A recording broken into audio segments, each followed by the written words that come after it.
السلام علیکم viewers, welcome to my channel. آج کا ہمارا ٹاپک ہے قیامت کی بڑی نشانی دجال، جس پر ہم بات کریں گے۔ ٹاپک کی طرف آنے سے پہلے میری آپ سب سے گزارش ہے کہ میرے چینل کو سبسکرائب کر دیں اور بیل آئیکن کو پریس کر دیں تاکہ ہر نئی آنے والی ویڈیو کا نوٹیفیکیشن آپ کو ملتا رہے۔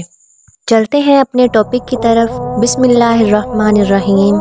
حضرت ابو حذیفہ بن اسید غفاری رضی اللہ تعالی عنہ فرماتے ہیں کہ ایک مرتبہ نبی پاک صلی اللہ علیہ وآلہ وسلم ہمارے پاس تشریف لائے تو ہم آپس میں مذاکرہ کر رہے تھے۔ آپ صلی اللہ علیہ وسلم نے پوچھا، کیا باتیں کر رہے ہو؟ حاضرین نے کہا، قیامت کی باتیں کر رہے ہیں۔ تو آپ صلی اللہ علیہ وسلم نے فرمایا، جب تک تم 10 علامات نہ دیکھ لو قیامت نہیں آئے گی۔ بس وہ 10 علامات آپ صلی اللہ علیہ وسلم نے بیان فرما دی۔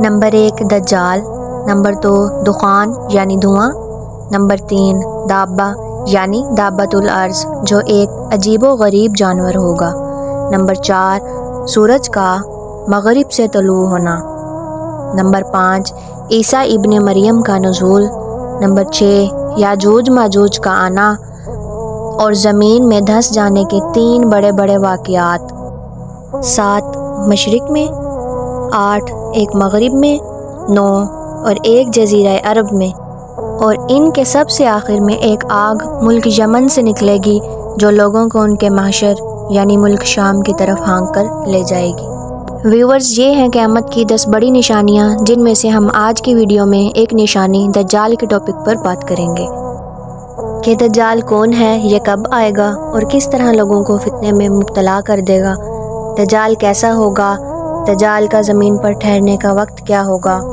حضور صلی اللہ علیہ وآلہ وسلم نے دجال کے بارے میں کیا کیا پیش گوئیاں ارشاد فرمائیں، اور ایک صحابی جس نے دجال سے ملاقات کی تھی اور دجال نے اس صحابی کو کیا کہا کہ یہ عیسائی سے مسلمان ہو گیا، اور وہ کون سی جگہ ہے جہاں دجال قید ہے، اور وہاں پائی جانے والی عجیب و غریب اشیاء جو پوری دنیا میں کہیں اور نہیں پائی جاتی وہ کیا ہیں۔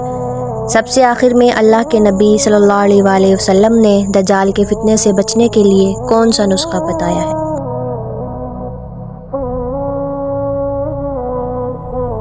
دجال بروز نون قوال مبالغہ کا صیغہ ہے جو کہ دجل سے بنا ہے، جس کے معنی جھوٹ، فریب، ملمہ سازی اور حق و باطل کا آپس میں غلط ملت کرنا ہے۔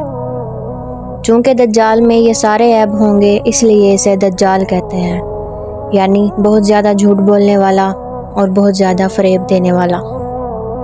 دجال موٹا اور بڑے ڈول والا ہوگا، جوان ہوگا، اس کا رنگ گندمی اور صاف ہوگا، قد پستہ ہوگا، اس کا سر سانپ کی طرح ہوگا، سر کے بال گھنگریالے ہوں گے اور بہت زیادہ ہوں گے، جو کہ موٹے اور سخت ہوں گے جیسے درختوں کی شاخیں۔ اس کی ٹانگیں ٹیڑھی ہوں گی، اس کی پیشانی پر کافر لکھا ہوگا، آنکھ کی جگہ بالکل سپاٹ ہوگی، آنکھ سبز کنچے کی طرح چمکدار ہوگی، بائیں آنکھ سے کانا ہوگا جو کہ دیکھنے میں بد شکل لگے گی، اس کی کلائیوں پر بہت بال ہوں گے اور انگلیاں چھوٹی چھوٹی ہوں گی۔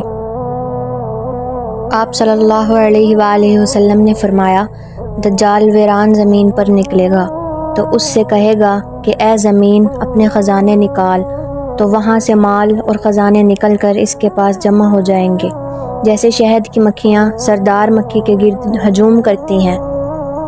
دجال بہت طاقتور ہوگا، لوگ اسے اپنا مسیحا ماننے لگیں گے۔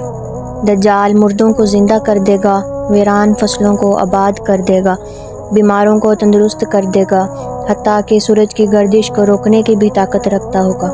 بڑی تعداد میں یہودی اور بہت سارے کمزور عقیدہ اور ایمان والے لوگ بھی اسے اپنا مسیحا مان کر اس کے پیچھے چلیں گے، اور بالآخر یہ حضرت عیسیٰ کے ہاتھوں مارا جائے گا، اور اس طرح اس فتنے کا خاتمہ ہوگا۔ آپ صلی اللہ علیہ وسلم نے فرمایا، دجال زمین پر 40 دن تک رہے گا، اس کا ایک دن 1 سال کے برابر ہوگا، اور ایک دن 1 مہینے کے، اور ایک دن 1 ہفتے کے برابر، باقی 37 دن عام دنوں کی طرح ہوں گے۔ آپ صلی اللہ علیہ وسلم نے فرمایا، یروشلم کی آبادی مدینے کی بربادی، اور مدینے کی بربادی بڑی جنگوں کا آغاز اور فتنوں کا ظہور ہے، اور فتنوں کا ظہور قسطنطنیہ کی فتح ہے، اور قسطنطنیہ کی فتح کے بعد دجال ظاہر ہو جائے گا۔ اگر وہ نکلا اور میں اس وقت موجود ہوا تو تمہاری طرف سے اس سے نمٹ لوں گا، اور اگر وہ میرے بعد نکلا تو پھر یہ بات یاد رکھنا کہ تمہارا رب کانا نہیں ہے۔ جبکہ دجال کانا ہوگا، وہ پوری دنیا کا چکر لگائے گا لیکن مکہ اور مدینہ میں داخل نہیں ہو سکے گا۔ حضرت تمیم داری صحابی رسول ہیں جو ابتداء میں عیسائی تھے۔ ایک مرتبہ اپنے خاندان والوں کے ساتھ سمندر کے سفر پر کہیں جا رہے تھے۔ سمندر میں طوفان آیا اور یہ خطرناک موجوں سے ٹکراتے ہوئے ایک جزیرے کی طرف نکلے۔ اس ویران جزیرے پر اترنے کے بعد انہیں وہاں پر ایک جانور ملا جس کے پورے جسم پر بال ہی بال تھے۔ یہ لوگ ڈر گئے اور پوچھا کہ تو کیا چیز ہے؟ تو اس نے جواب دیا کہ میرا نام جساسہ ہے اور میں دجال کی جاسوس ہوں۔ اس طرف چلو، وہاں ایک شخص تمہارا انتظار کر رہا ہے۔ حضرت تمیم داری کہتے ہیں کہ ہم اسے دیکھ کے اور پھر اس سے یہ سب سن کر بہت ڈر گئے۔ بالآخر ہم اس جانور کے پیچھے چلتے ہوئے ایک جگہ پر پہنچے تو وہاں پر ایک دو ہیکل انسان کو زنجیروں میں جکڑے ہوئے دیکھا۔ ہم نے اس سے پوچھا کہ تو کیا بلا ہے؟ اس نے کہا کہ میرے بارے میں تو تمہیں کچھ نہ کچھ پتہ چل ہی گیا ہے، اب تم میرے سوالوں کا جواب دو۔ ہم نے کہا پوچھو، کیا پوچھنا چاہتے ہو؟ اس نے پوچھا تم لوگ کون ہو؟ ہم نے جواب دیا کہ ہم عرب کے باشندے ہیں، اور بتایا کہ کس طرح اس جزیرے میں تمہارے پاس پہنچے۔ تو اس نے کہا مجھے بتاؤ کہ بیسان، جو کہ شام کی ایک بستی کا نام ہے، وہاں کی کھجوروں پر پھل آتا ہے یا نہیں؟ ہم نے کہا آتا ہے۔ تو اس نے کہا کہ عنقریب وہاں پر پھل آنا بند ہو جائے گا۔ پھر اس نے بحیرہ طب کے بارے میں پوچھا کہ وہاں پر پانی ہے یا نہیں؟ تو ہم نے کہا وہاں پانی ہے۔ تو اس نے کہا عنقریب وہاں کا پانی ختم ہو جائے گا۔ اور اسی طرح اس نے شام کے ایک چشمے زغر کے بارے میں پوچھا کہ وہاں کے لوگ کھیتوں میں اس چشمے سے پانی دیتے ہیں یا نہیں؟ ہم نے کہا کہ دیتے ہیں۔ تو اس نے کہا کہ عنقریب وہاں کا پانی بھی خشک ہو جائے گا۔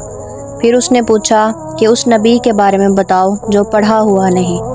ہم نے کہا کہ وہ مکہ سے ہجرت کر کے مدینہ پہنچ گئے ہیں۔ اس نے پوچھا کہ عرب کے لوگوں نے ان کے ساتھ جنگ کی ہے؟ ہم نے کہا ہاں کی ہے۔ اس نے پوچھا پھر نتیجہ کیا رہا؟ ہم نے کہا کہ وہ اپنے گرد و نواح میں تو غالب آ چکے ہیں، پر بڑی تعداد میں لوگ ان کی اطاعت قبول کر چکے ہیں۔ یہ بات سن کر اس نے خوشی سے ایک چھلانگ لگائی اور کہا کہ لوگوں کے حق میں یہی بہتر ہے کہ وہ اس نبی کی اطاعت کریں۔ پھر اس نے کہا کہ اب میں آپ کو اپنے بارے میں بتاتا ہوں۔ میں دجال ہوں اور وہ وقت قریب ہے جب میں یہاں سے نکلوں گا اور تمام زمین میں گھوم جاؤں گا، اور 40 دن کے اندر اندر کوئی بستی ایسی نہ ہوگی جس میں داخل نہ ہوا سوائے مکہ اور مدینہ کے، جہاں پر میرا داخلہ ممنوع ہوگا، اور اس کے پہرے پر فرشتے کھڑے ہوں گے جو ان کی حفاظت کریں گے۔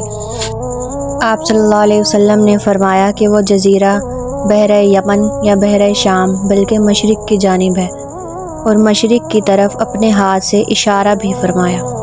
اب سوال یہ ہے کہ دجال کہاں پر قید ہے؟ اس کے بارے میں پائی جانے والی قیاس آرائیوں اور نشانیوں کا ہم یہاں پر ذکر کریں گے۔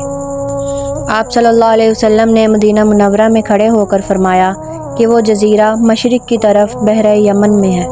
تو مدینہ سے مشرق کی طرف یمن کے مشرق میں سقطرہ نام کا ایک جزیرہ واقع ہے، جسے دنیا گمشدہ جزیرے کا نام دیتی ہے۔ کبھی اسے دنیا کا خوفناک جزیرہ کہا جاتا ہے تو کہیں پر اسرار جزیرہ۔ اسے کسی اور سیارے کا جزیرہ یا جہنم کا جزیرہ بھی کہا جاتا ہے۔ یہ جزیرہ بہت ساری انوکھی باتوں کی وجہ سے پوری دنیا سے مختلف ہے۔ مثال کے طور پر یہاں پر پایا جانے والا ڈریگن بلڈ ٹری، جس کے تنوں اور شاخوں سے خون بہتا ہے، زمین پر اگنے والی یہ بوتل اور اس کے اوپر پودے جو ایک بہت بڑا مصنوعی گملہ محسوس ہوتا ہے، عجیب و غریب جانور، سفید ریگستان، مریخ پر پائے جانے والے چٹانوں جیسے پہاڑی سلسلے، اور اس کے علاوہ سینکڑوں ایسی چیزیں ہیں جو صرف اسی جزیرے پر پائی جاتی ہیں۔ وہاں پر پائے جانے والی خوفناک غار جو کئی کلومیٹر تک طویل ہے، اور ان کے اندر کا گپ اندھیرا ان غاروں کو پراسرار بناتے ہوئے نظر آتا ہے۔ کہا جاتا ہے کہ انہی غاروں میں کسی جگہ پر دجال قید ہے، جو قیامت کے قریب نکلے گا اور پوری دنیا میں فساد برپا کر دے گا۔ یہ چند حقائق ہیں، ان باتوں میں کتنی حقیقت ہے اللہ تعالیٰ کی بابرکت ذات ہی بہتر جانتی ہے۔ دجال کے فتنے سے بچنے کے لیے آپ صلی اللہ علیہ وسلم نماز میں تشہد کی حالت میں یہ دعا پڑھا کرتے تھے اور پڑھنے کی تلقین بھی کرتے تھے۔ اس کے علاوہ آپ صلی اللہ علیہ وسلم نے فرمایا، جو شخص سورۃ کہف کی پہلی اور آخری 10 آیات کی تلاوت کرے گا وہ دجال کے فتنے سے محفوظ رہے گا۔ اللہ تعالیٰ ہم سب کو عمل کی توفیق عطا فرمائے۔ امید کرتی ہوں کہ آپ کو آج کی ویڈیو پسند آئی ہوگی۔ اگر ویڈیو پسند آئی ہو تو لائک کرنا مت بھولیں، چینل کو سبسکرائب کر دیں۔ اللہ حافظ۔